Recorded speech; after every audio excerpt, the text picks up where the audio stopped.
Indonesia Subotrasti dari 10/3 April 11. Saya akan mempresentasikan sejarah perkembangan komputer. Komputer memiliki sejarah panjang yang dimulai sejak 2400 sebelum Masehi dengan alat hitung sederhana seperti abacus.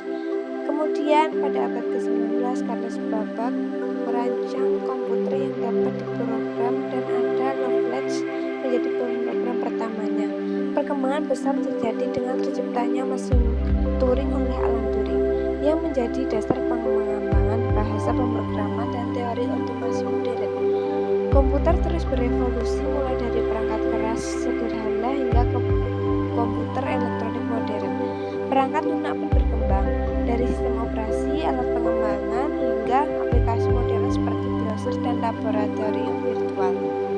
Tokoh-tokoh penting seperti Al-Khwarizmi yang menemukan algoritma pada tahun 830 serta ilmuwan dan insinyur lainnya menciptakan konsep yang masih sama digunakan hingga kini. Sejarah perkembangan komputer menunjukkan bagaimana konsep abstrak melahirkan teknologi canggih dengan perangkat yang semakin kecil tetapi berkapasitas dan kinerja tinggi.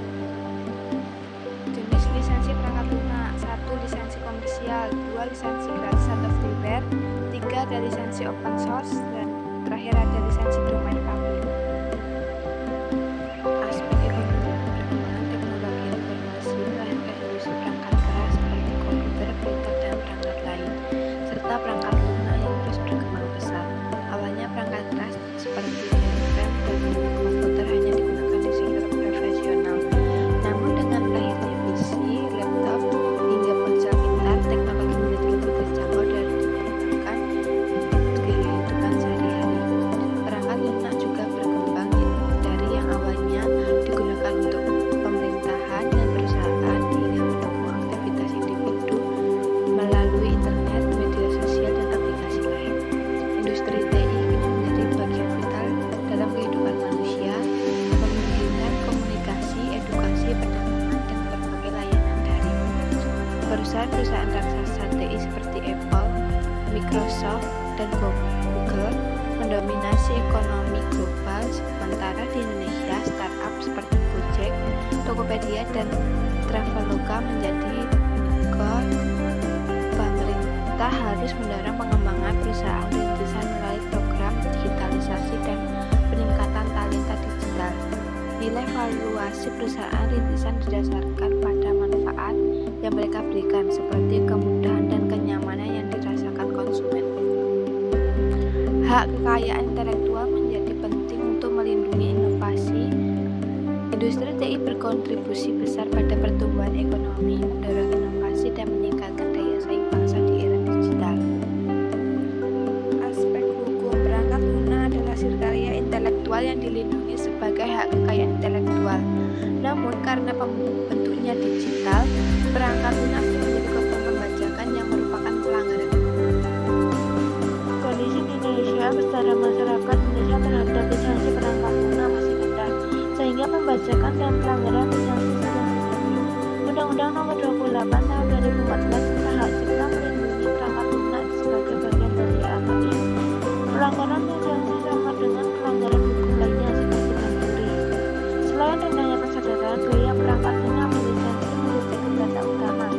Solusi untuk mengatasi hal ini adalah memanfaatkan perangkat lunak open source yang gratis. Informatika untuk masa depan: kreativitas dan inovasi berawal dari berpikir dan berimajinasi. Banyak penulis dan sastrawan yang berani mengungkapkan bayangan mereka akan masa depan. Banyak yang membayangkan seperti apa dunia di abad ke-21, bahkan lebih jauh lagi ketika manusia sudah melintasi galaksi. Imajinasi itu tidak lagi menjadi sekedar hiburan, tapi akhirnya menjadi sumber inspirasi bagi para inovator dan penemu yang perlahan-lahan mengubah dunia dengan segala teknologi mutakhir. Karir dan studi lanjut di bidang informatika. 1. Karir di bidang informatika: mereka yang bekerja di bidang informatika jarang sekali mengatakan bahwa mereka bekerja di bidang informatika. 2. Studi lanjut di bidang informatika: disiplin ilmu informatika adalah disiplin ilmu lulus sains formal yang lahir di bidang matematika sebagai konsep formal dan teknik elektro sebagai elemen perangkat keras. 3. Sertifikasi di bidang informatika. Kompetensi di bidang informatika tidak hanya dapat diperoleh melalui jalur pendidikan tinggi yang disahkan dalam bentuk ijazah. Belajar informatika bisa dari sumber apapun. Sangat umum ditemukan seorang pengembang perangkat lunak yang belajar pemrograman secara otodidak. Pada saat ini di Indonesia juga telah banyak kegiatan pelatihan, seminar, dan workshop yang dapat diikuti oleh masyarakat umum termasuk siswa sekolah menengah.